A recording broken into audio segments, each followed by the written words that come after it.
When I discovered my husband had been alive for the past 41 years, my first reaction wasn't rage. It wasn't even disbelief.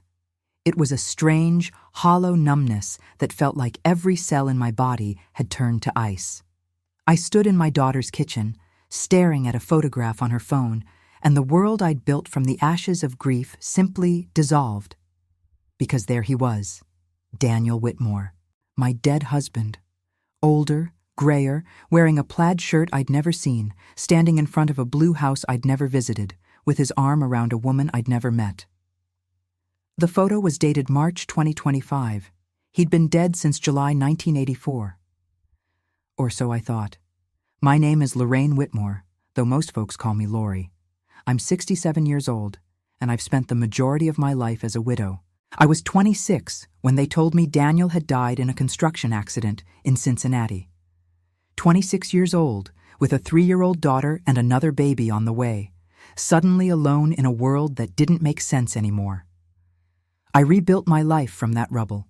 I raised my girls, worked 2 jobs, survived, and eventually even found moments of peace. I thought I knew my story. I thought I knew how it ended. I was wrong about everything. But before I tell you how I found him, before I describe the moment I stood face to face with a ghost, I need to take you back. Back to Madison, Indiana, in the early 1980s. Back to when I was young and believed in forever. Because to understand the weight of the lie, you need to know the truth of what we were. Or what I thought we were. This is the story of the greatest betrayal I've ever known, and how I became the kind of woman who could survive it. And if you're listening to this, wondering if you have the strength to face your own impossible truths, I want you to know something right now. You do. I promise you, you do. Before I go any further, I need to ask you something. This story, these real experiences from real women who've lived through things that would break most people, they're offered here freely for anyone who needs to hear them. But if these stories touch you, if they give you strength or hope, or just company in your own struggles, would you do me a favor? Hit that subscribe button and turn on the notification bell so you never miss a story. And if you're feeling generous, tap that like button. It takes you 1 second, but it helps this channel reach more women who need to know they're not alone. While you're here, drop a comment telling me what you think or what city and country you're watching from. Every like, every comment, every subscription helps grow this community of strong women supporting each other. Your support means more than you know. Thank you. Now, let me take you back to where it all began. Madison, Indiana, in 1980 was the kind of small town where everybody knew everybody's business, whether you wanted them to or not. Nestled along the Ohio River, with its historic downtown and tree-lined streets, it was picture postcard America. The kind of place where you could still leave your doors unlocked, where the same families had run the same businesses for generations, where Friday night football games brought out the whole town. I grew up on 3rd Street in a narrow 2-story house with peeling yellow paint that my daddy never quite got around to fixing. My father, Robert Sullivan, worked at the paper mill on the edge of town, coming home every evening smelling of chemicals and wood pulp, his hands rough and stained. My mother, Carol, took in sewing and alterations, her old Singer machine whirring late into the night as she hemmed wedding dresses and took in waistbands for ladies from the Presbyterian church. We weren't poor exactly, but we counted every penny. My mother kept a coffee can under the kitchen sink where she'd drop spare change, and that can paid for my school supplies every August. I wore hand-me-downs from my older cousin Patricia, who lived up in Hanover and had nicer clothes than we could afford.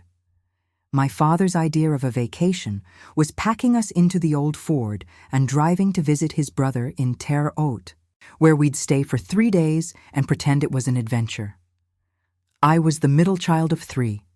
My older brother Tommy was the golden boy, the one who could do no wrong in my father's eyes. He played baseball and talked about joining the army. My younger sister Beth was the baby, the one who got away with everything because she had my mother's big blue eyes and could cry on command. I was the practical one, the steady one, the daughter who helped with dinner and didn't cause trouble. I met Daniel Whitmore in the summer of 1980 at a 4th of July picnic down by the riverfront. I was 22 years old, working as a secretary at Hendricks Insurance on Main Street, still living at home and saving money for an apartment I couldn't quite afford. He was 24, tall and lean with dark hair that fell over his forehead and green eyes that crinkled when he smiled. He worked construction, part of a crew that was renovating the old courthouse. He was standing near the lemonade table, and I noticed him because he was laughing at something his friend had said. This big, genuine laugh that made other people smile just hearing it. When he caught me looking, he didn't look away. He walked right over, introduced himself, and asked if I wanted to watch the fireworks with him. We sat on a blanket by the water as darkness fell and the first rockets burst overhead, painting the sky in reds and blues and golds. He told me about growing up in Columbus, about his parents who'd both passed when he was young, about being raised by his grandmother in a little house with a garden full of tomatoes. He asked about my work, my family, my dreams, and he listened like my answers actually mattered. When a particularly loud explosion made me jump, he took my hand, and I didn't pull away. That was the beginning. We dated for 2 years before he proposed. 2 years of Saturday night movies at the Old Melody Theater, of driving out to Clifty Falls State Park for picnics, of him showing up at my office with lunch when he knew I'd forgotten to pack anything. 2 years of him charming my mother by fixing the leaky faucet in her kitchen, of my father gradually warming to him despite his initial suspicion of any man interested in his daughter. Daniel worked hard. He was always part of some construction crew, building additions, renovating historic buildings, working on the new subdivision going up on the east side of town. He'd come by after work, still dusty from the site, smelling of sawdust and sweat, and he'd sit on our porch steps and tell me about his day while I brought him sweet tea. He talked about starting his own contracting business someday, about building houses that would last generations. He had dreams, plans, a future he was working toward. We got married on June 12, 1982, at the United Methodist Church on 2nd Street. It was a small wedding because that's all we could afford. I wore my mother's altered wedding dress, carried daisies from Mrs. Henderson's garden, and promised to love Daniel Whitmore until death parted us. He wore a borrowed suit that was slightly too big in the shoulders and looked at me like I was the only thing in the world that mattered. We honeymooned for 3 days at a cabin in Brown County, spending money we didn't have and not caring one bit. I remember lying in bed that first night as his wife, listening to the crickets and the distant sound of the creek, feeling like my real life was finally beginning. I was 24 years old and believed I had figured out what happiness looked like. We rented a small house on Walnut Street, a shotgun-style place with creaky floors and a bathroom where the shower barely worked. Daniel promised he'd fix everything, and he did slowly. He replaced the rotten boards on the front porch, installed a new water heater, painted every room. I worked at the insurance office during the day and came home to make dinner in our tiny kitchen, and it felt like playing house except it was real. Our daughter Emily was born in March 1983. I'd never felt pain like that labor, but when they placed her in my arms, 7 pounds and 2 ounces of perfect tiny human, I understood for the first time what people meant when they said their heart lived outside their body. Daniel cried when he held her, this tough construction worker with his calloused hands so gentle around her little head. Money got tighter after Emily arrived. My maternity leave was unpaid, and we were living on Daniel's income alone. He started taking extra jobs, working weekends, saying yes to anything that paid. I understood. We needed the money. But it meant I saw him less. He'd leave before dawn and come home after dark, exhausted, barely speaking through dinner before falling asleep on the couch. By early 1984, I was pregnant again. Emily was not quite a year old, and I was terrified about how we'd manage with 2 kids on our budget. Daniel seemed stressed in a way I hadn't seen before. He was quieter, more distant. When I'd ask about his day, he'd give short answers. When bills came in the mail, I'd see him rubbing his face with both hands. A gesture I'd learned meant worry. In May 1984, he told me he'd gotten a big job in Cincinnati. A commercial project, he said, renovating an old warehouse into loft apartments. It would mean being away during the week, coming home on weekends, but the pay was significantly better than anything local. We needed the money desperately. Our savings were gone, we were behind on rent, and I'd had to ask my mother to help with groceries twice that month. I hated the idea of him being gone all week, but I understood. I was 6 months pregnant, chasing a toddler and barely keeping my head above water, but I understood that he was trying to provide for us. "It's just temporary," he promised, holding me in our kitchen the night before his first week away. 6 months, maybe 8, and we'll have enough saved to really get ahead. Maybe even a down payment on a real house. I believed him. I kissed him goodbye on that Monday morning in late May, watched him load his toolbox into his old pickup truck, and waved as he drove away down Walnut Street. Emily was on my hip, her little hand waving too, even though she didn't understand. He called that Tuesday night, his voice crackling over the phone line, telling me about the project, about the boarding house where he and some of the crew were staying, about how he missed us already. Wednesday he called again. Thursday too. By Friday I was counting the hours until he'd be home. He came home that first weekend tired but smiling, bringing groceries and a little stuffed bear for Emily. We spent Saturday together as a family, just normal things like going to the park and making dinner. Sunday night I held on to him longer than usual before he left. My pregnant belly pressed against him, trying to memorize the feeling. The second week was the same pattern.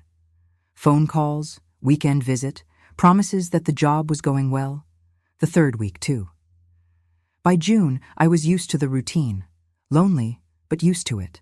I'd started attending the young mothers group at church on Wednesday evenings, finding comfort in the company of other women juggling babies and bills.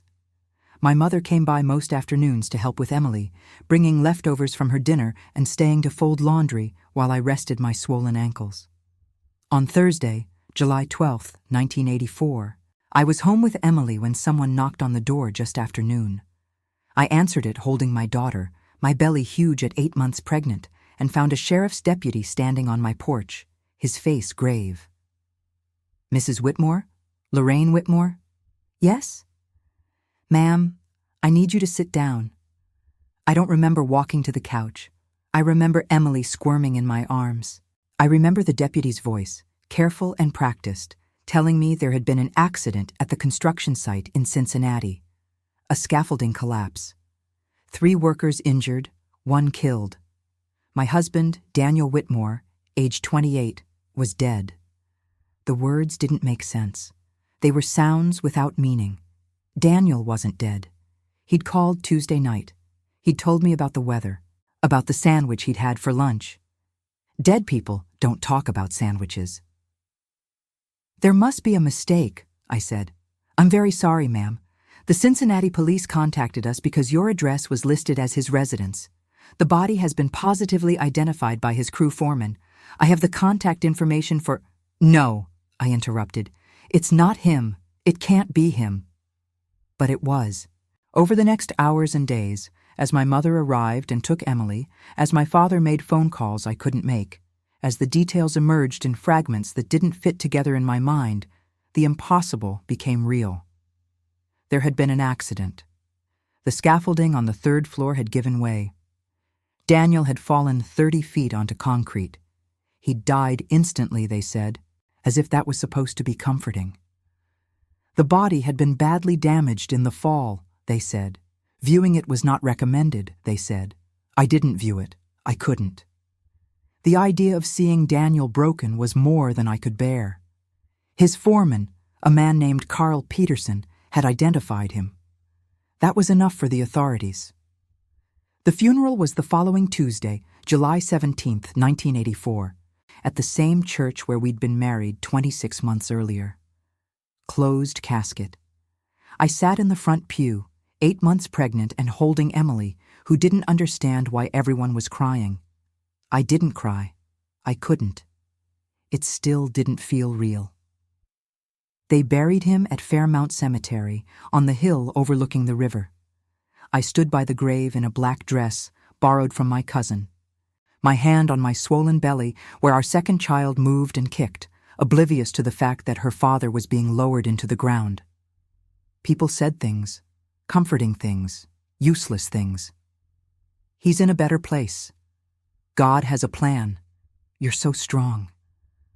I nodded and thanked them and felt nothing except the summer heat and the weight of the baby pressing on my bladder. My daughter Sarah was born 6 weeks later, on August 28, 1984.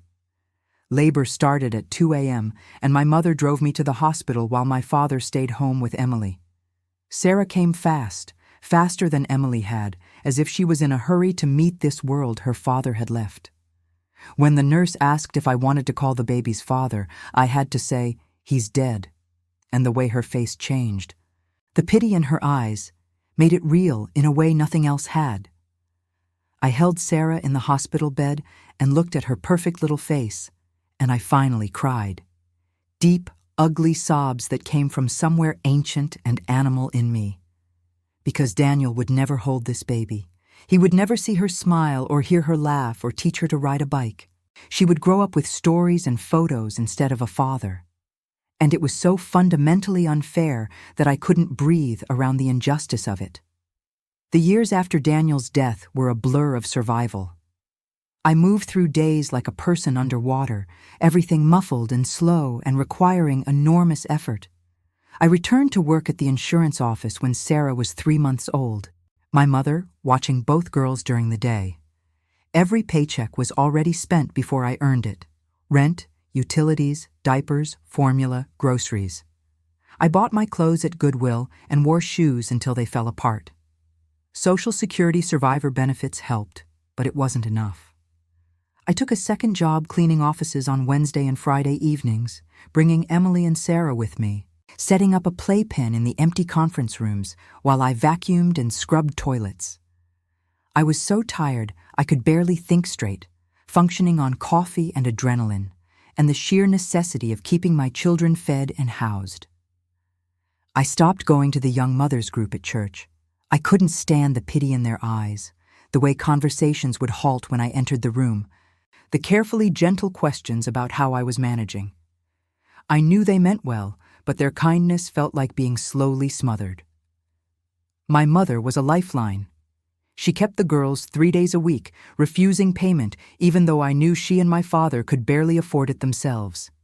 She brought over casseroles and hand-me-down clothes and sat with me on the worst nights when the loneliness felt like it would crack me open. My father, never a man of many words, would fix things around the house without being asked, replacing a broken doorknob or repairing a leaky pipe, his way of helping. Emily started preschool in 1986. Sarah followed in 1988. I remember those mornings, getting them ready, packing lunches, walking them to the bus stop. The other mothers would chat about their weekends, about what their husbands had done, and I'd stand there silent, the only widow in the group, invisible in my difference. I went on one date in 1987, set up by a well-meaning colleague from work.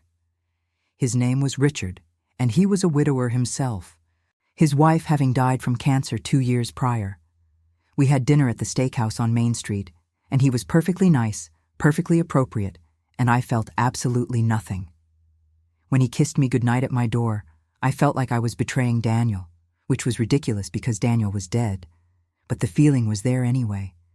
I never called Richard back. The girls grew. Emily was serious and responsible, my little helper, always trying to take care of her younger sister and me. Sarah was loud and wild, all scraped knees and big feelings, the kind of kid who climbed trees and came home muddy.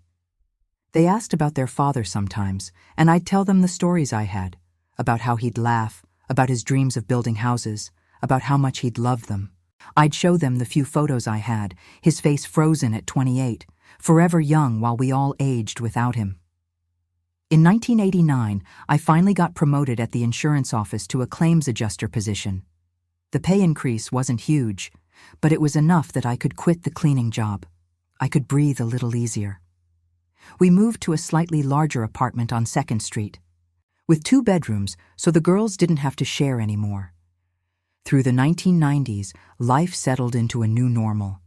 I wasn't the grieving young widow anymore. I was just Lori, the single mom, the woman who worked hard and raised her daughters and didn't complain. I joined the PTA when Emily started elementary school. I coached Sarah's softball team because no one else would volunteer. I worked my way up at the insurance office, eventually becoming a senior claims adjuster. The girls graduated high school, Emily in 1999, Sarah in 2002. Emily got a scholarship to Indiana University, studying to be a teacher. Sarah went to Ivy Tech, got her associate's degree, and became a dental hygienist. I was so proud of them I could burst. In 2003, I finally paid off the last of the debt from those early years. It had taken 19 years, but I did it. I called my mother that night and cried with relief. I bought my first house in 2005 at age 47. A small ranch on Elm Street, nothing fancy, but mine. I painted every room myself, planted flowers in the yard, hung pictures on walls that no landlord could complain about. The girls came over for dinner every Sunday, and it felt like we'd made it, like we'd survived the worst and come out the other side. Time passed. The girls got married, Emily to a teacher named Mark in 2006, Sarah to a mechanic named Travis in 2008. Grandchildren arrived. Emily had twins, Jacob and Jessica, in 2008. Sarah had a son, Tyler, in 2010, and a daughter, Megan, in 2012. I retired from the insurance office in 2020 at age 62 with a modest pension and Social Security. My life had settled into a quiet rhythm. Babysitting grandkids, gardening, reading, attending church on Sundays. I'd made peace with my life. I'd stopped thinking of myself as Daniel's widow and started thinking of myself as just Lori, a woman who'd lived and survived and found contentment in the small joys. Daniel became a memory, softened by time. I'd visit his grave on his birthday and our anniversary, bringing flowers, talking to a stone marker. The sharp pain of his loss had dulled to a background ache, present but manageable. I'd built a good life from the ruins. I had daughters who loved me, grandchildren who filled my days with chaos and laughter, friends, a paid-off mortgage, enough money to be comfortable. I thought I knew my story. I thought the hard parts were behind me. I had no idea that everything I believed was about to shatter. The first whisper of wrongness came on a Tuesday afternoon in March 2025. I was at Sarah's house, watching 5-year-old Megan while Sarah was at work. Megan was coloring at the kitchen table, and I was scrolling through my phone, looking at pictures Emily had posted from her family's spring break trip to Gatlinburg. That's when I saw it. A post in the Madison community Facebook group. Someone named Jennifer Morris had posted, asking if anyone knew about property records from the 1980s. She was researching her family history and trying to track down where her father had lived. The post itself wasn't unusual, but one of the comments caught my eye. A woman named Brenda Stewart had replied, "My late husband used to do construction work in Madison back in the 80s. Your dad's name sounds familiar. Was he working on the courthouse renovation in 1980? Jennifer had replied with more details about her father, and the conversation continued in a thread about old Madison families and construction workers from that era. And there, buried in the comments, was a name that made my heart stutter. Daniel Whitmore. Brenda had written, "I think my husband worked with a Daniel Whitmore on a few projects. Didn't he die in an accident in the mid-80s? So tragic." I remember my husband coming home and telling me about it. My hands were shaking. I read the comment 3 times. Someone else in Madison remembered Daniel, remembered his death. That shouldn't have been strange. It was a small town. People remembered. But then Jennifer Morris replied, "Oh wow, that's so sad. Do you remember anything else about him? I'm trying to piece together who worked on what projects for my family tree research." And Brenda wrote, "Not much, honestly.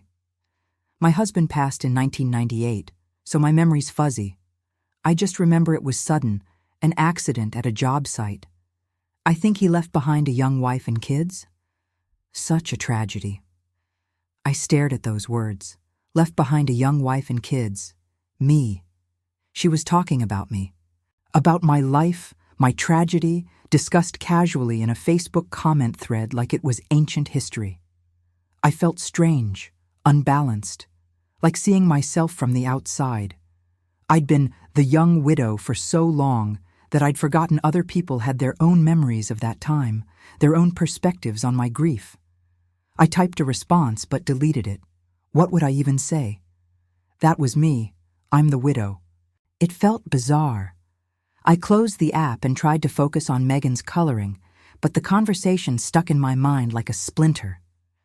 That night, I found myself Googling Daniel's name for the first time in years.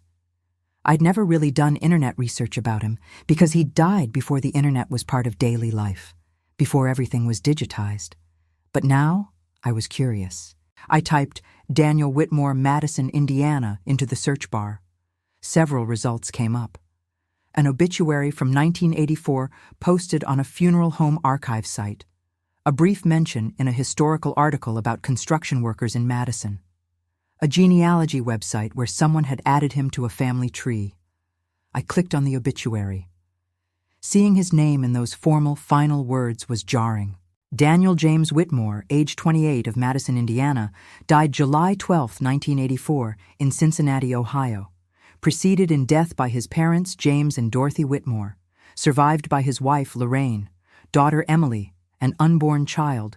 Services at United Methodist Church. Burial at Fairmount Cemetery. Unborn child. That would be Sarah. I felt my throat tighten. I clicked away. Disturbed by the strange feeling of reading about my own life like it was a historical document. I went to bed uneasy, though I couldn't say exactly why. Over the next few days, I couldn't shake a weird restlessness. I found myself thinking about Daniel more than I had in years. Not in the gentle, remembered way I usually did, but in a sharper, more questioning way. I'd built a story about our life together, polished it over 41 years until it gleamed. But I realized I'd forgotten the rough edges, the parts that didn't fit the narrative. Like how stressed he'd been in those last months. How distant. How he'd sometimes not return my calls when he was in Cincinnati. Claiming the boarding house didn't have a phone in his room and he'd had to use a payphone. How he'd been vague about the details of the construction project. I'd always told myself he was just worried about money, about providing for our growing family. But what if it was something else? I shook the thoughts away. This was ridiculous. The man had been dead for 41 years. Why was I suddenly questioning things now? The answer came on March 28, 2025, a Saturday afternoon. I was at Emily's house for lunch. Emily had made her grandmother's chicken salad recipe, and we were sitting around her kitchen table with Mark and the twins, who were home from college for spring break. The conversation was light, easy, the kind of family meal I cherished. Emily was scrolling through her phone while we ate, half listening to her husband tell a story about his students. Suddenly, she made a small noise, a surprised, "Huh? What?" I asked. "Nothing, just weird Facebook coincidence." She was staring at her phone with a puzzled expression. "What kind of coincidence?" Emily turned her phone toward me. "You know how Facebook suggests groups based on your activity? I've been looking at some genealogy stuff, and it suggested this group called Madison, Indiana Historical Society. I clicked on it to see old photos of the town, and look at this." She had pulled up a post from earlier that day. Someone had shared a collection of photos from a construction project in Madison from 1980, asking if anyone could identify the workers. There were 5 or 6 photos of men in hard hats and work clothes, the old courthouse visible in the background. "Third photo," Emily said. "Zoom in on the guy on the left." I took her phone and zoomed in. My breath stopped. It was Daniel. Younger, leaner, exactly as I remembered him from that summer we'd met. He was holding a level, squinting in the sunlight, frozen in time. "That's Dad," Emily said softly. "I recognized him from the wedding pictures you have." "Yeah," I managed. My hands were trembling. Seeing his face, vibrant and alive in a photo I'd never seen, was overwhelming. He looked so real, so present, not like the fading memories I'd carried. That's not the weird part, Emily continued. Keep scrolling through the comments. I scrolled. Several people had commented on the photos, sharing memories of the courthouse renovation, tagging relatives who might have worked on the project. Standard stuff. Then I reached a comment from a user named Tom Bradford. He'd written, "The guy with the level in photo 3 looks just like my neighbor in Evansville. Same build, same face. Crazy coincidence." Someone had replied asking for more details, and Tom had written, "Just struck me how similar they look. My neighbor's name is David Whitfield. Probably not related, different last name, but the resemblance is uncanny." I read the comment 3 times. David Whitfield. Different last name. But the commenter thought he looked just like the man in the photo. Just like Daniel. A cold feeling spread through my chest. "It's just a coincidence, right?" Emily said, her voice uncertain. "Someone who happens to look like Dad?" "Of course," I said automatically. But my mind was racing. David Whitfield. Similar name. Similar face. Living in Evansville, just 2 hours away. "Mom, you okay? You look pale." I handed her phone back. "I'm fine. Just strange, seeing a new photo of him after all these years." I changed the subject, asked Mark about his students, focused on finishing my chicken salad, even though I could no longer taste it. I stayed at Emily's for another hour, playing cards with the twins, acting normal while my mind spun in circles. As soon as I got home, I went straight to my computer and pulled up Facebook. I found the Madison Historical Society group and the photo post. I read Tom Bradford's comment again. David Whitfield in Evansville. I told myself I was being crazy. It was a coincidence, a random resemblance. Daniel was dead. I'd buried him 41 years ago, but my hands were already typing David Whitfield, Evansville, Indiana, into Google, and that's when everything changed. The search results loaded, and my heart hammered so hard I could feel it in my throat. There were several David Whitfields in Indiana, but when I added Evansville to the search, one stood out. A Facebook profile. The privacy settings were tight, but the profile picture was visible. I clicked on it to enlarge it, and the world tilted. It was him. Older? Yes. Gray hair where there had been dark brown. Lines around the eyes and mouth, a heavier build. But it was unmistakably, impossibly Daniel. I sat frozen, staring at the screen. This couldn't be real. People don't come back from the dead. There had been a body, an identification, a funeral, a grave. But that face, those eyes, the slight crook in his nose from when he'd broken it, playing basketball in high school. The way his left eyebrow sat slightly higher than his right. I tried to think rationally. Maybe it was a relative, a brother Daniel had never mentioned, a cousin. Some genetic explanation that made sense. Except Daniel had told me he had no siblings. His parents were dead. His grandmother who'd raised him had passed before we'd met. He'd been alone in the world, except for me. But what if he'd lied? My hands were shaking so badly I could barely control the mouse. I tried to click through to more photos, but the privacy settings blocked me. I could see only the profile picture and the cover photo, which was a generic landscape, nothing identifying. I searched for more information. I found a David Whitfield listed in the Evansville White Pages at an address on Oakley Street. I found a mention of a David Whitfield in a 2018 community newsletter about a neighborhood watch program. I found nothing else concrete. I sat back in my chair, breathing hard. I needed to think clearly. There had to be a rational explanation. Maybe the identification had been wrong. Maybe whoever had fallen at the construction site wasn't Daniel. Maybe there had been a terrible mistake, and Daniel had been too injured or too traumatized to correct it, and by the time he recovered, it was too late. But that didn't make sense. If he'd survived, why not contact me? Why not come home? Unless he didn't want to come home. The thought hit me like a physical blow. What if he'd wanted to disappear? What if he'd deliberately faked his death? But why? We'd had problems, sure, money stress, the strain of young parenthood, but nothing that would make someone want to vanish, to leave their pregnant wife and toddler behind. Unless there was something I didn't know, something he'd been hiding. I pulled up the obituary again and read it more carefully. Died July 12, 1984, in Cincinnati, Ohio. The body had been identified by his foreman, Carl Peterson. I'd never met Carl Peterson.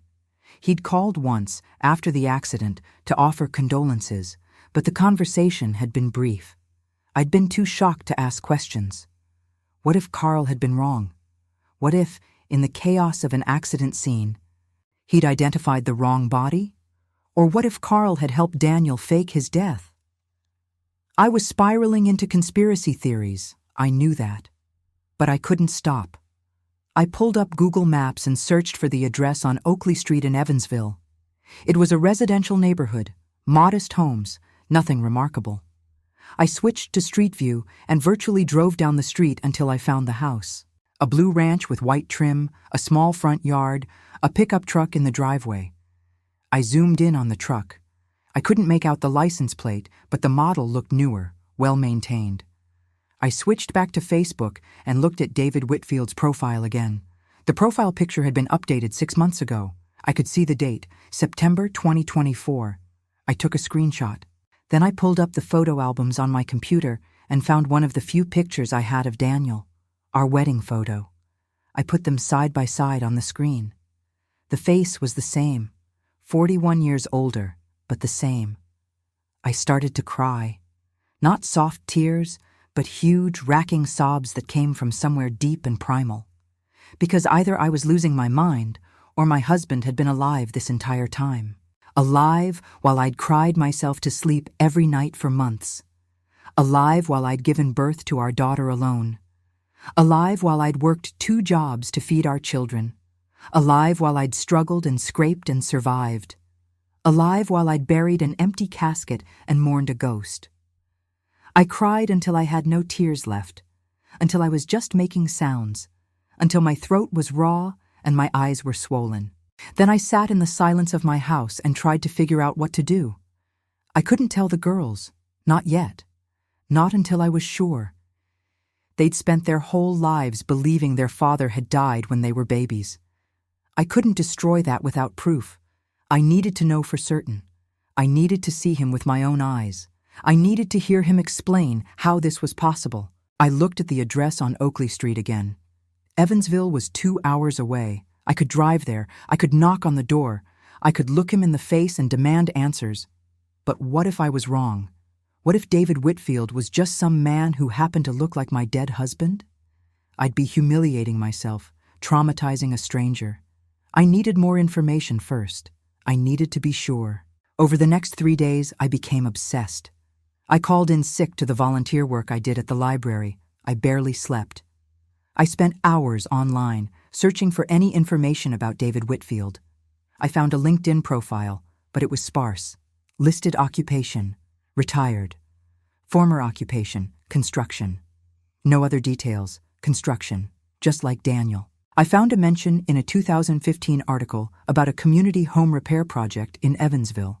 David Whitfield had volunteered, helping repair roofs for elderly homeowners. The article included a photo. I zoomed in until the pixels blurred.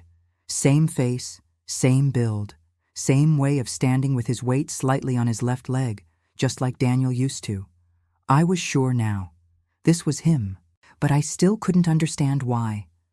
Why would someone fake their own death and start a new life 2 hours away? What had he been running from?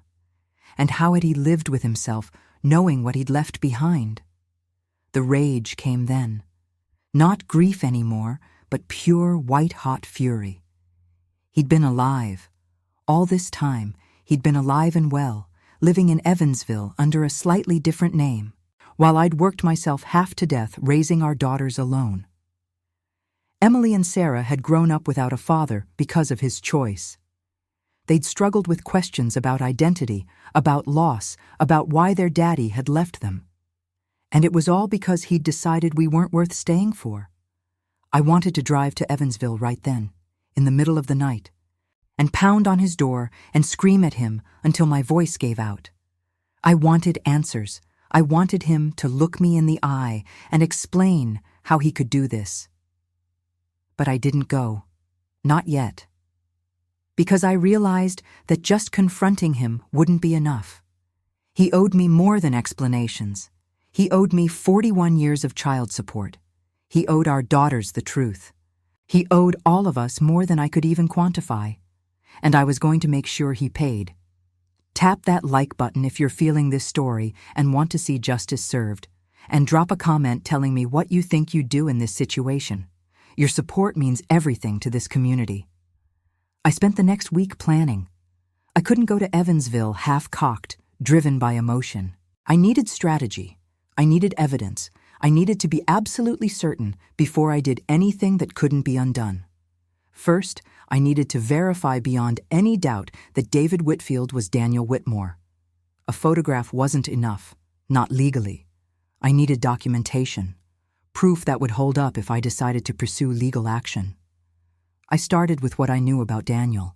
I pulled out the old metal box where I'd kept important papers from that time, his death certificate, copies of the police report from Cincinnati, the few documents I'd received from the construction company after his death. The death certificate listed the cause of death as blunt force trauma from fall. The deceased had been identified by Carl Peterson Foreman. The body had been released to Hendrick's funeral home in Madison for burial. But I'd never seen the body. I'd been advised against viewing it due to the severity of the injuries. The casket at the funeral had been closed. I'd buried a sealed box based entirely on the word of a foreman I'd never met. I tried to find information about Carl Peterson now. I searched online but found nothing. No obituary, no current address, no phone number. It was like he'd never existed. Or like he'd disappeared as thoroughly as Daniel had. I called the construction company that had been listed on the documents, a company called Riverside Construction, based in Cincinnati. The phone number I had was 41 years old and no longer in service. I searched for the company online and found that it had gone out of business in 1992. Every trail was cold. Deliberately cold, I was starting to think. I needed a different approach. I needed information about David Whitfield that would connect him definitively to Daniel Whitmore. I found a website that offered background checks for a fee. I paid the $39 and ran a search on David Whitfield at the Oakley Street address. The report came back within an hour. David Allen Whitfield, age 69, no criminal record, owned the property on Oakley Street since 2001. Previous address in Evansville dating back to 1990. Before that, the report showed no history. It was as if David Whitfield had sprung into existence fully formed in 1990. I stared at that gap. 1984 to 1990, 6 years unaccounted for. What had he been doing? Where had he been? The background check included a list of possible relatives. One name jumped out. Angela Whitfield, age 64, same address. He was married, or living with someone. For how long? The whole time. A new wave of fury washed over me. He'd left me pregnant and struggling, and he'd built a new life with another woman? Had he started over, gotten remarried, had more children? The thought of him having a happy family while ours had fallen apart made me want to scream. I needed to know more about Angela Whitfield. I searched Facebook and found her profile. Unlike David's, hers was less private. I could see some photos, some posts. Angela was a cheerful-looking woman with short gray hair and glasses, wearing a purple sweater in her profile picture. Her cover photo showed her and David, Daniel, standing in front of a garden, his arm around her shoulders, both of them smiling. I felt sick looking at it. That should have been me. We should have been the couple growing old together, working in our garden, smiling for photos. I scrolled through what I could see of her posts.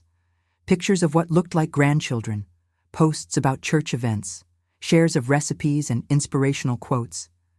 She seemed nice, normal, completely oblivious to the fact that her husband was living a lie, unless she knew, unless she'd been part of it from the beginning. I went back to the background check and looked for more details. Angela Whitfield's maiden name was Pruitt. She'd been born in Evansville and, according to the limited information available, had no connection to Madison or to anyone named Whitmore, so either she didn't know who David really was or she was a very good accomplice. I needed to see them in person. I needed to observe, to confirm, to figure out what I was dealing with before I made my next move. On April 8th, 2025, I told Emily and Sarah I was going to visit my cousin Patricia in Hanover for a few days. Patricia had moved to Florida 10 years ago, so there was no chance of the girls trying to coordinate a visit. I packed a small bag, got in my car, and drove to Evansville. I'd printed out the address and mapped the route the old-fashioned way, not trusting that GPS history couldn't somehow be traced. I know that sounds paranoid, but I was beyond caring. I needed to do this right. I arrived in Evansville around 10 in the morning. Oakley Street was in a middle-class neighborhood on the east side of the city, the houses well-kept but modest, the kind of place where people worked regular jobs and mowed their lawns on Saturdays. I drove past the Blue Ranch slowly, my heart pounding. The pickup truck was in the driveway. Someone was home. I parked 3 houses down, on the opposite side of the street, where I had a clear view but wouldn't be immediately noticeable. I'd brought a travel coffee mug and a book, props to make it look like I had a reason to be sitting in my car. I waited. 10 minutes. 20. An hour. At 11:15, the front door opened and he walked out. Even though I'd been expecting it, even though I'd seen his photo, seeing him in person made my heart stop. It was Daniel. Every gesture, every movement was exactly as I remembered. The way he tilted his head when he looked at the sky, checking the weather. The way he walked with a slight hitch in his right knee, an old injury from a fall off a roof years before we'd met. He was carrying a toolbox to the truck. He loaded it in the bed, then went back inside. A minute later, he came out again with Angela. She was wearing a yellow jacket and carrying a purse. They talked for a moment on the porch, her saying something that made him laugh, that same deep laugh I'd heard 41 years ago at the 4th of July picnic. They kissed. A casual, comfortable kiss of long familiarity. Then they both got in the truck, and he backed out of the driveway. I waited until they were out of sight, then I started my car and followed at a distance. They drove to a Home Depot on the north side of town. I watched from across the parking lot as they went inside together. They emerged 20 minutes later with a cart full of gardening supplies. They loaded everything into the truck, talking and laughing, looking like any normal couple running Saturday errands. From Home Depot, they went to a grocery store. I watched them walk in, still together, and I imagined them going through the aisles, deciding what to make for dinner, the mundane intimacy of shared life. I sat in my car and cried. Not from grief this time, but from rage and from the sheer unfairness of it. He'd had this normal, easy life. While I'd been scraping by, exhausted and alone, he'd been here, living as if none of us had ever existed. When they came out with their groceries, I followed them back to Oakley Street. They unloaded the truck together, making multiple trips to carry everything inside. Then the door closed, and they were gone from view. I sat in my car for another hour, watching the house, trying to decide what to do. I could knock on the door right now. I could confront him in front of Angela, blow up his false life in an instant. But something held me back. Maybe it was the desire to do this right, to have all my ducks in a row. Maybe it was the knowledge that I'd only get one shot at this, and I needed to make it count. Or maybe, deep down, I was afraid. Afraid of what he'd say. Afraid that there might be some explanation that would make this make sense. That would mean I'd wasted 41 years hating a ghost when the truth was something I couldn't even imagine. I drove back to Madison that evening without knocking on the door. But I had what I needed. Confirmation. Beyond any doubt, David Whitfield was Daniel Whitmore. Now I had to decide what to do about it. I spent the next 2 weeks in a state of controlled rage.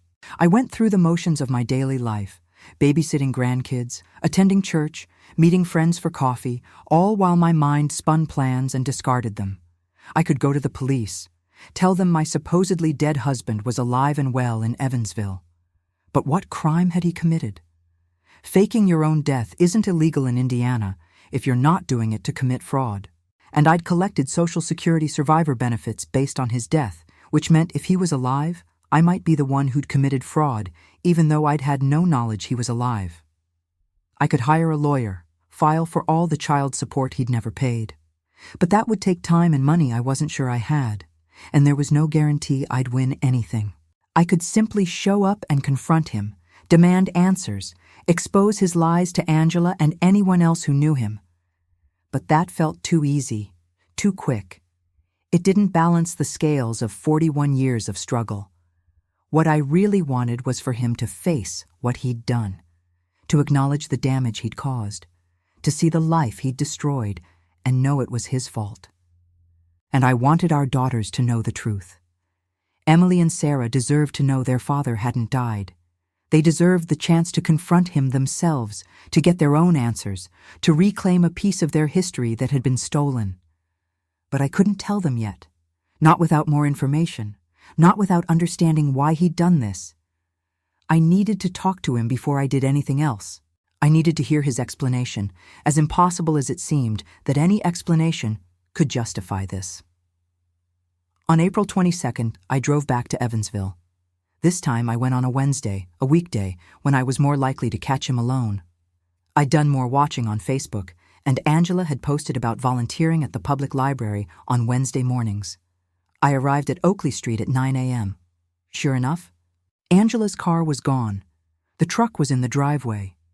I sat in my car for 20 minutes, gathering my courage. My hands were shaking. My heart was racing. I'd played this moment in my mind 1,000 times, but now that it was real, I was terrified.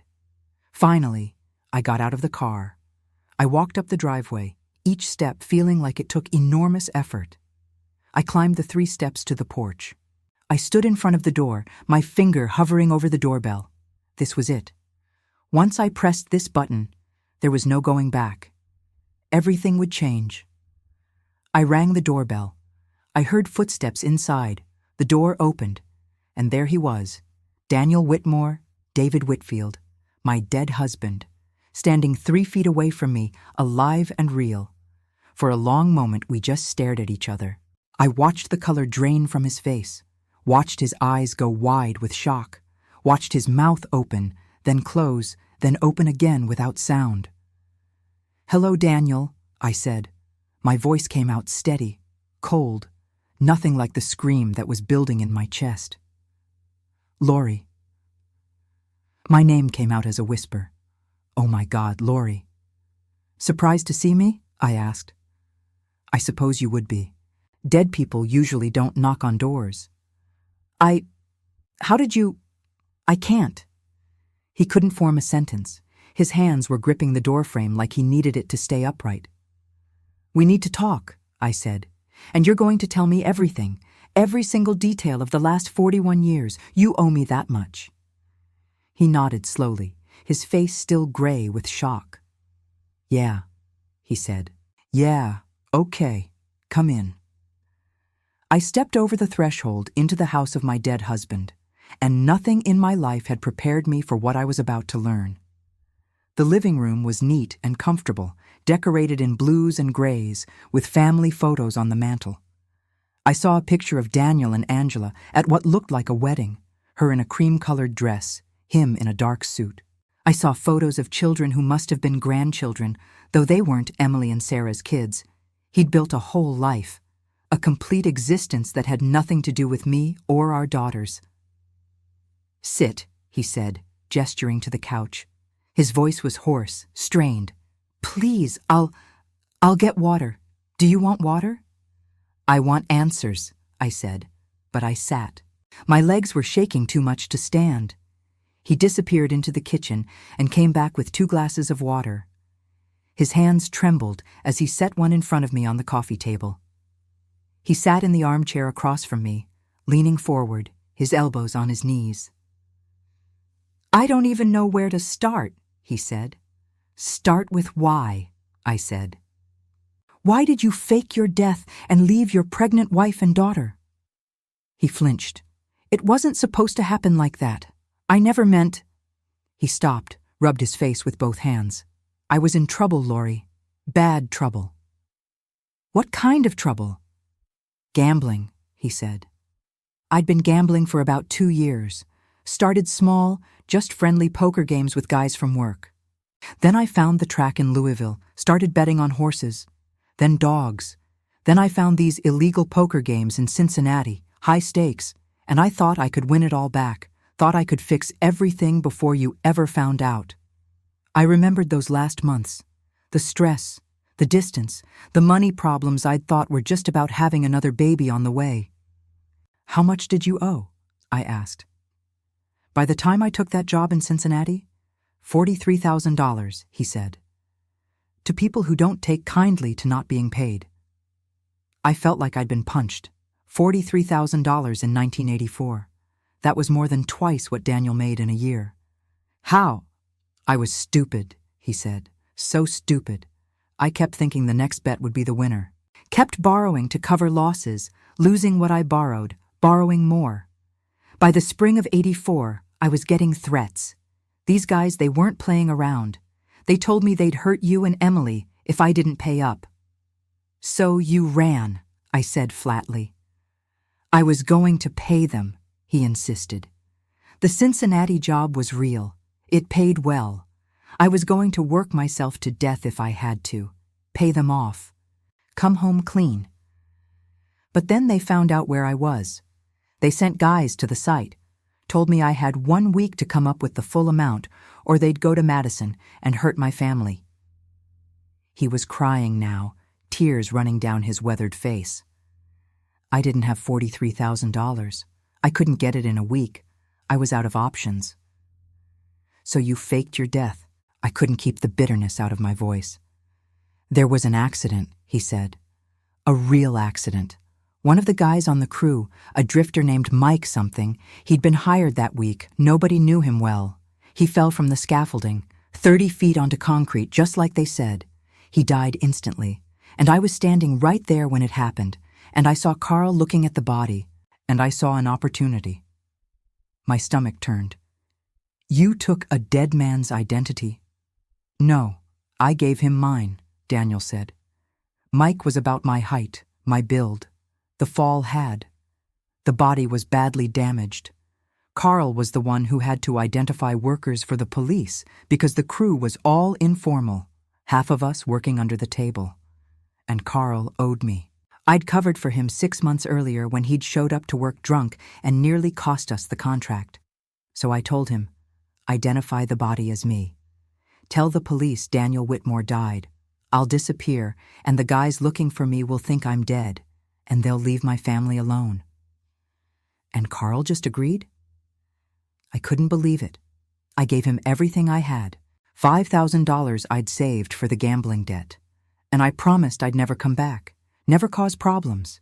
He identified the body as me. The police had no reason to question it.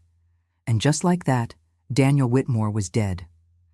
I sat in stunned silence, trying to process what I was hearing. And you just left? Left me pregnant and grieving? Let me raise our daughters alone.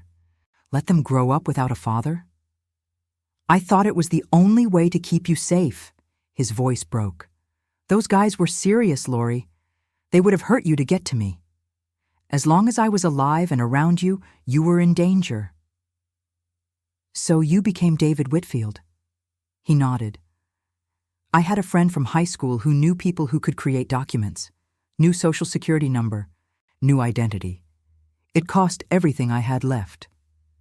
I worked under the table for 6 years, taking odd construction jobs, living in a rooming house in Cincinnati, barely scraping by. In 1990, I finally felt safe enough to apply for legitimate work. I moved to Evansville, started over as David Whitfield. And met Angela, I said. He looked at the photo on the mantel. I met Angela in 1992. She was a widow, raising 2 kids alone, working at a diner. We started talking, and she was so kind, so understanding. I told her I'd had a hard past, some trouble I'd left behind, but I never told her the truth. We got married in 1995.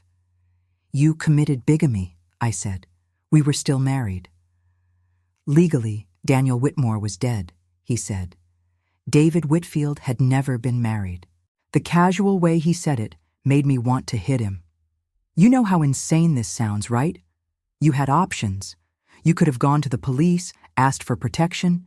You could have declared bankruptcy. You could have done a dozen things that didn't involve faking your death and abandoning your family. I know, he whispered. I know. I was young and scared and stupid, and I made the worst decision of my life. Not a day has gone by that I haven't thought about you and Emily and Sarah. Not a single day. You don't even know Sarah, I said. She was born 6 weeks after you died. She's never met you. Neither has Emily, not really. She was 3 years old. She doesn't remember you at all. I know, he said again. I know what I did to them, what I did to you. And I'm sorry. God, Lori, I'm so sorry. Sorry doesn't give me back 41 years, I said. My voice was shaking now, the rage finally breaking through. Sorry doesn't pay the rent I struggled to make every month. Sorry doesn't work the 2 jobs I had to work to feed our children. Sorry doesn't erase the nights I cried myself to sleep, or the years I spent grieving a man who was eating dinner 2 hours away with another woman. I know, he said. I know there's nothing I can say that makes this right. You're damn right there isn't. I stood up. I came here for answers, and I got them. Now you're going to do something for me. Anything, he said. Anything you want. You're going to write down everything, every detail of what happened, why you did it, where you've been. You're going to sign a statement admitting that you're Daniel Whitmore, and then you're going to help me tell our daughters the truth. His face went pale. Lori, please, Angela doesn't know, her kids don't know. If this comes out... You should have thought about that 41 years ago, I said. You made this mess. You're going to help me clean it up. And if you refuse, I'll go to the police, the media, everyone I can think of until your entire false life comes crashing down. Is that what you want? He looked at me for a long moment, and I saw something shift in his eyes. Maybe it was resignation. Maybe it was relief that the lie was finally over. Okay, he said. Okay, I'll do it. Whatever you need. Good, I said, because we're just getting started. Over the next week, Daniel came to Madison 3 times.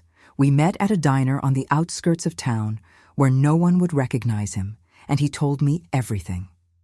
I recorded every conversation on my phone, creating an audio record of his confession. He told me about the gambling, about the specific bets he'd made and lost. He named the men he'd owed money to, though he said they were likely dead or in prison by now. He described the accident that had killed Mike, the drifter whose identity had died with him, while Daniel's supposedly died instead.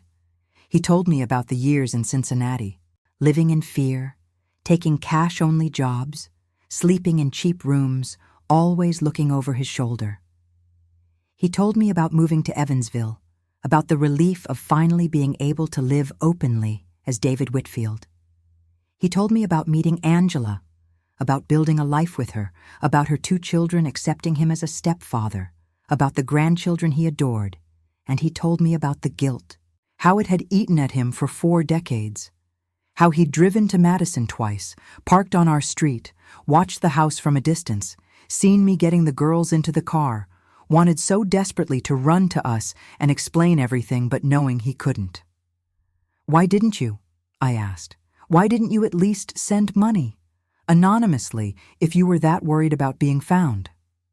I thought about it, he said, so many times. But I was afraid any contact, even anonymous money, could be traced, could lead those guys back to you. I convinced myself that you were better off thinking I was dead, that it was cleaner, safer. It was cowardice, I said. You were afraid of facing what you'd done. It was easier to let me believe you were dead than to admit you'd chosen to leave. He didn't deny it. You're right. You're absolutely right. On the 3rd meeting, He brought the written statement I'd asked for. 5 pages, handwritten, detailing everything. He'd signed it as both Daniel Whitmore and David Whitfield, acknowledging they were the same person. "What are you going to do with this?" he asked as he handed it to me. "I don't know yet," I admitted. But I needed it. I needed proof that I'm not crazy, that this isn't some elaborate delusion. "What do you want from me, Lori? What would make this right?" I looked at him, this man who'd been the love of my life and the source of my greatest pain. "I want you to tell Emily and Sarah the truth, face to face. I want you to look at your daughters and explain why you chose to leave them. I want them to have the chance to say whatever they need to say to you. And after that? After that, I don't know. Maybe I'll pursue legal action. Maybe I won't. Maybe I'll tell Angela who you really are. Maybe I'll keep your secret. I haven't decided. But you don't get to know. You don't get the comfort of knowing what's coming. For once, you get to live with the uncertainty and fear that I've lived with for 41 years. He nodded slowly. "When do you want to tell them?" "Soon," I said. "I need to figure out how. This is going to destroy their understanding of their entire lives. I need to do it right." We left the diner that day with a plan. I would tell Emily and Sarah within the next 2 weeks. Daniel would make himself available to meet with them whenever they were ready. And then we'd figure out the next steps. I drove home feeling empty. I'd wanted this confrontation to feel cathartic, to feel like justice. But it just felt sad. 2 lives ruined by a series of bad decisions made by a scared young man. 3 lives, counting Daniel's current life that was built on lies. And 4 more lives about to be shattered when Emily and Sarah learned the truth. I told Emily first. I called her on a Tuesday evening and asked if she could come over without Mark or the kids. She knew immediately that something was wrong. "Mom, are you okay? Is it your health?" "I'm fine," I said. "I just need to talk to you about something important. Can you come tomorrow?" She arrived at 2 in the afternoon, letting herself in with her key, finding me sitting at the kitchen table with a cup of tea I hadn't touched. "Mom, you're scaring me. What's going on?" "Sit down, honey," I said. "Please." She sat, her eyes searching my face, worry written across her features. I'd rehearsed this 100 times in my mind, but now that the moment was here, I didn't know how to start. "How do you tell your daughter that everything she believes about her father is a lie?" "Em, do you remember your dad?" I asked. She looked confused. "Of course, not well. I was only 3 when he died, but I remember some things, and I have the photos, the stories you've told." "What if I told you he didn't die?" She laughed nervously. "What do you mean?" What if I told you that your father is alive and has been this entire time?" The laugh died. "That's not funny, Mom. I'm not joking." I pulled out my phone and showed her the Facebook profile photo of David Whitfield. "This is him. He's been living in Evansville for 35 years under a different name." Emily stared at the photo, her face going pale. That's not possible. There was a funeral, a death certificate. You said." "I know what I said. I believed it too. Until 3 weeks ago, when I found out the truth.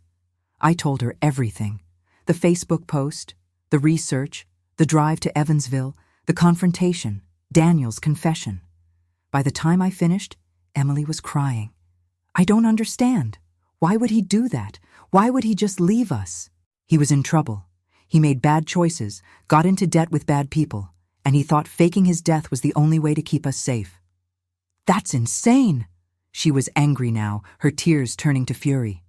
"He had a 3-year-old daughter and a baby on the way. He just left, and lived a whole other life while you." She couldn't finish the sentence. "I know," I said softly. "I know, honey. Does Sarah know?" "Not yet. I wanted to tell you first. I'll tell her tomorrow." "We have to meet him," Emily said suddenly. "I have to look him in the face and ask him how he could do this." He's agreed to meet with you both whenever you're ready. But Em, you need to prepare yourself. He's not the dad you imagined. He's a stranger who made terrible choices. Meeting him might not give you the closure you're hoping for." "I don't care," she said. "I need to see him. I need to hear it from him." I told Sarah the next day. Her reaction was similar to Emily's. Shock, denial, anger, grief, all cycling through in waves. She cried harder than Emily had, deep sobs that shook her whole body. "Why?" she kept asking. "Why would he do that? Didn't he love us?" "I think he did," I said, in his own broken way, but he loved himself more. He loved his own safety more, and he was too much of a coward to face what he'd done. Both girls wanted to meet him immediately. I called Daniel that evening and told him to be ready for this weekend. He said he'd tell Angela he had to go out of town for business. Another lie on top of 41 years of lies. We arranged to meet at a park outside of town, neutral ground where no one would interrupt us. Saturday morning, May 10th, 2025, I drove Emily and Sarah to the park, both of them silent in the car, processing what was about to happen. Daniel was already there when we arrived, sitting at a picnic table, looking older and more tired than I'd seen him even a few weeks ago. He stood when he saw us approaching, his face a mixture of hope and fear. Emily and Sarah stopped about 10 feet away, just staring at him. I hung back, letting them have this moment. "Hi," he said. His voice cracked. "You probably don't remember me. I'm your father." "You were dead," Emily said. Her voice was cold. "You were supposed to be dead. I know. I'm so sorry. I'm so sorry." Sarah stepped forward, and for a moment I thought she might hug him. Instead, she slapped him, hard. The sound cracked through the park. Daniel didn't move, didn't defend himself. He just stood there, his cheek reddening, tears streaming down his face. "You left us," Sarah said. "You left Mom pregnant and struggling. You let us grow up without a father. You missed everything. First days of school, graduations, weddings, grandchildren. You missed our entire lives because you were too much of a coward to face your problems." "You're right," he said. "You're absolutely right." "Do you have any idea what it was like?" Emily asked. "Growing up without a dad, watching other girls with their fathers at dance recitals and soccer games, and knowing we'd never have that. Do you know how many times Sarah and I cried because we didn't have a father? I thought about you every day," he said, "both of you. I wondered what you looked like, what you were doing, if you were happy. I know that doesn't make it right, but I need you to know I never forgot about you." "But you never came back," Sarah said. "You never even tried." I was afraid, and I was ashamed. And the longer I waited, the harder it became to imagine ever telling the truth. They talked for over an hour. Emily and Sarah asking questions, Daniel answering as honestly as he could, sometimes dissolving into tears. They asked about his other family, about whether he'd had more children with Angela, about whether he'd loved them more than he'd loved us. "Angela's kids were already grown when I met her," he said. "I was a stepfather, not a father, and I never stopped thinking about you two. Never. You were my first children, my daughters. That never changed." "But you made a choice," Emily said. "You chose to walk away. That's what matters." As the sun began to set, I finally stepped forward. "I think that's enough for today. Girls, say whatever you need to say, and then we're leaving." Emily looked at Daniel for a long moment. "I don't know if I'll ever be able to forgive you. I don't know if I even want to try. But I needed to see you, to know you're real, to stop having a ghost for a father." "I understand," he said. Sarah was crying again. "I don't know what I feel. I thought I'd be angrier, but mostly I just feel sad. Sad for what we could have had and didn't." "I'm sad too," Daniel said, "more than I can say." We turned to leave. Daniel called after us. Can I see you again? Get to know you?" Emily and Sarah looked at each other, then at me. "We'll think about it," Emily said. Don't hold your breath. We walked back to the car, 3 generations of Whitmore women, bound together by the lies of the man we'd left behind. The aftermath of that meeting rippled through all of our lives in ways I hadn't anticipated. Emily and Sarah spent weeks processing what they'd learned, sometimes calling me in tears, sometimes angry, sometimes just needing to talk about the surreal experience of meeting their supposedly dead father. Emily decided she didn't want any further contact with Daniel. "He's a stranger," she told me, "a stranger who hurt us. I don't see any benefit to letting him into my life now." Sarah was more conflicted. "Part of me wants to know him," she said, "to understand who he is, where I came from, but I'm so angry at him. I don't know if I can get past it." I told them both that whatever they decided was valid. This was their journey, their choice to make. As for me, I had decisions of my own. I still had Daniel's written confession. I still had recordings of our conversations.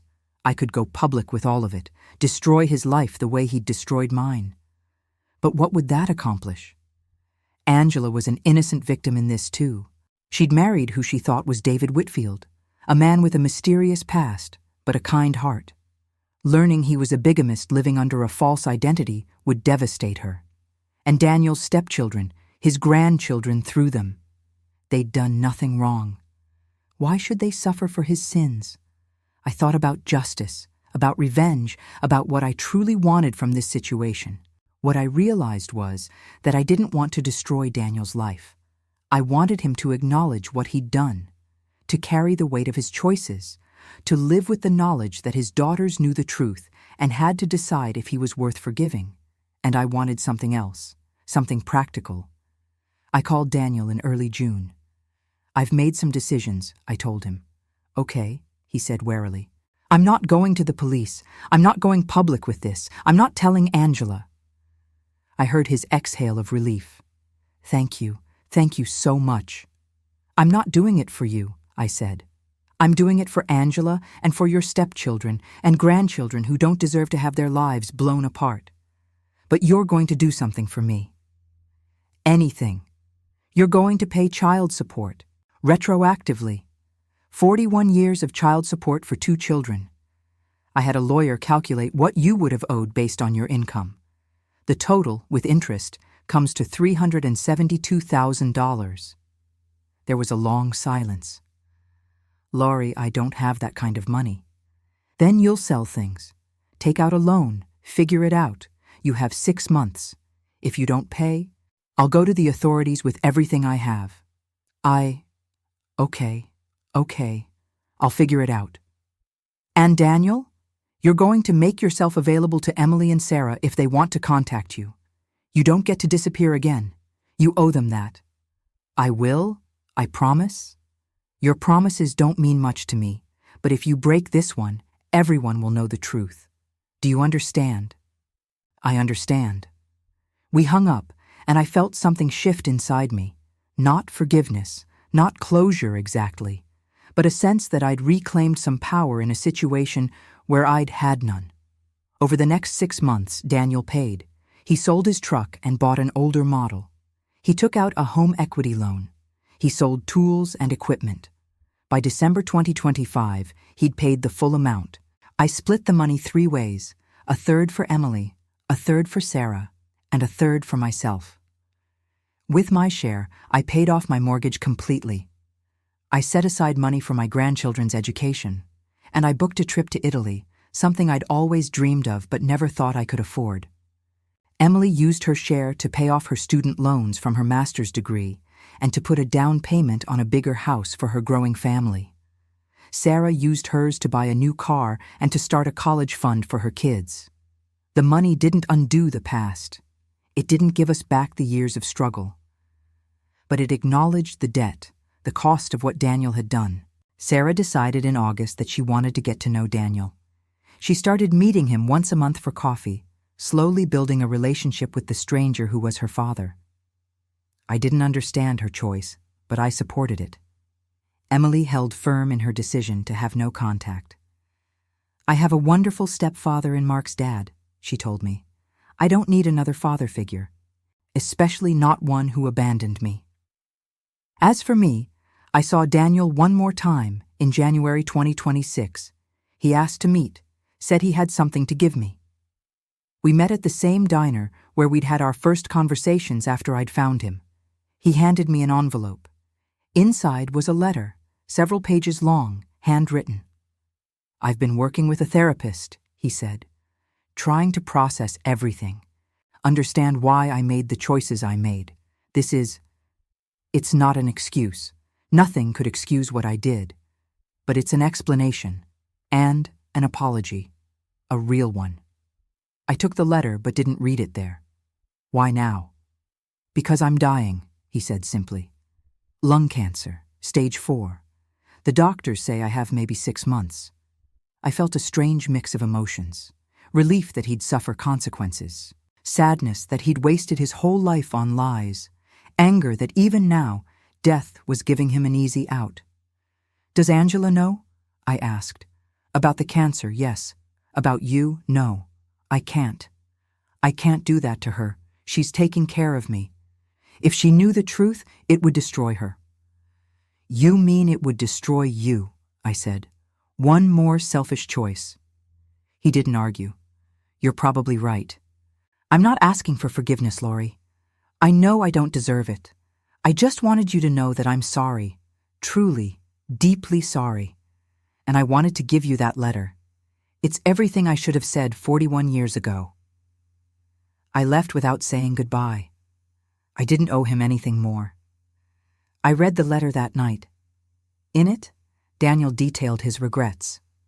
The moments he'd almost come back. The times he'd driven past our house and watched Emily and Sarah playing in the yard. The decades of guilt and shame. The knowledge that he'd destroyed the best thing in his life because he was too weak and too scared to face his mistakes. He wrote about loving me, about how I'd been the only woman he'd ever truly loved, and how knowing he'd hurt me was the worst part of all of it. I cried reading it. Not for him, but for the life we could have had. For the young couple at that 4th of July picnic who'd had no idea how wrong everything would go. Daniel died on June 3rd, 2026. Sarah called to tell me. She'd been visiting him in hospice, one of the few people who knew the whole truth. "Did he ever tell Angela?" I asked. "No," Sarah said. "He died with the secret. I didn't go to the funeral. Neither did Emily." Sarah went, standing in the back, watching Angela and her family mourn a man they thought they knew. And that's where the story should end, I suppose. With Daniel dead, the truth known but kept, justice of a sort served. But the real end of this story isn't about Daniel. It's about me. I'm 67 years old now, as I tell you this story. It's been a year since Daniel died. I've had a lot of time to think about what his lies cost me, and what they taught me. I could have let the betrayal define my final years. I could have spent my retirement bitter and angry, consumed by the injustice of it all. And some days I still am angry. Some days I still look at those 41 years and mourn what I lost. But mostly, I feel something unexpected. I feel proud. Proud that I survived. Proud that I raised 2 incredible daughters on my own. Proud that I worked 2 jobs and paid my bills and kept a roof over our heads. Proud that I built a good life from the ashes of the one Daniel burned down. He thought he was protecting us by leaving, but what he really did was prove that we didn't need him. We were stronger without him. I was stronger without him. The money helped, yes. It acknowledged the debt. But it didn't change the fact that we'd already done the impossible. We'd already survived. I think about all the women who've been betrayed by people they trusted, who've had their lives upended by lies, who've been left to pick up the pieces alone. And I want you to know something. You can survive it. You can build a new life. You can be stronger than you ever imagined. It's not fair that we have to be strong. It's not fair that we have to survive things that should never have happened. But we do it anyway. We get up every morning, and we keep going because we have to, because there's no other choice. Daniel spent 41 years living a lie, and it killed him in the end. Not the cancer, though that's what they wrote on the death certificate. The lie killed him. The weight of it, the constant fear of exposure, the shame that he carried every day. I spent 41 years living in truth. Yes, I was living a truth I didn't know was false, but I was honest. I raised my children with integrity. I worked hard and paid my bills and treated people with respect. And when I learned the truth, I dealt with it with as much grace as I could manage. I'm not perfect. I made mistakes. There are things I wish I'd done differently. But I have nothing to be ashamed of. My life, hard as it was lived honestly. And that matters. It matters more than I can say. I took that trip to Italy last fall. I walked through ancient ruins and ate pasta in sidewalk cafes and stood in front of the Sistine Chapel and cried at the beauty of it. I was 66 years old, alone, a grandmother from a small town in Indiana, having the adventure of a lifetime. And I thought about young Lori, 26 years old and pregnant and widowed, working 2 jobs and crying herself to sleep.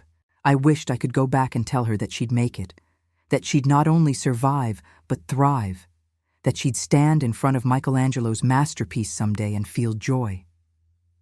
I have 4 grandchildren who adore me. I have 2 daughters who turned out to be remarkable women despite having to grow up without a father. I have friends and a community and a paid-off house and enough money to be comfortable. I have a good life, not the life I planned, not the life I thought I'd have, but a good life nonetheless. And Daniel?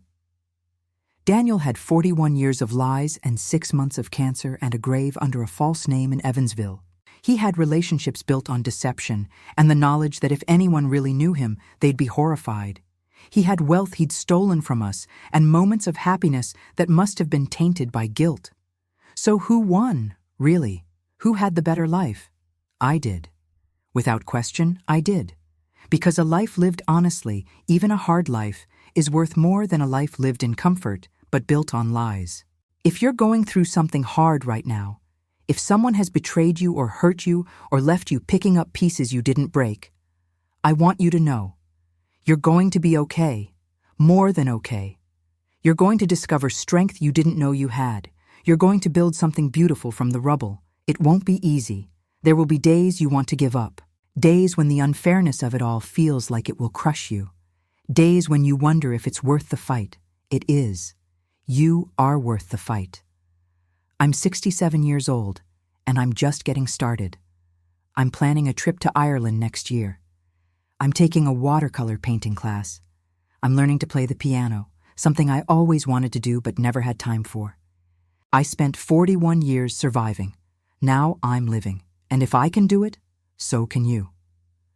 Before I close out this story, I want to ask one more thing of you. If this story moved you, if it gave you hope or strength or just kept you company for a while, would you hit that like button? Would you subscribe to this channel so you don't miss other stories from women who've survived the impossible? And would you drop a comment telling me what you thought? Where are you watching from? What part of this story resonated with you? Every subscription, every like, every comment helps this channel reach more women who need to know they're not alone. Your support makes this community possible, and I'm so grateful for each and every one of you. Thank you for listening to my story. Thank you for being here. And remember, it's never too late to reclaim your life, to seek truth, to demand justice, and to build the future you deserve. My name is Lorraine Whitmore. I was a widow for 41 years, except I wasn't. I was a survivor. I still am. And so are you.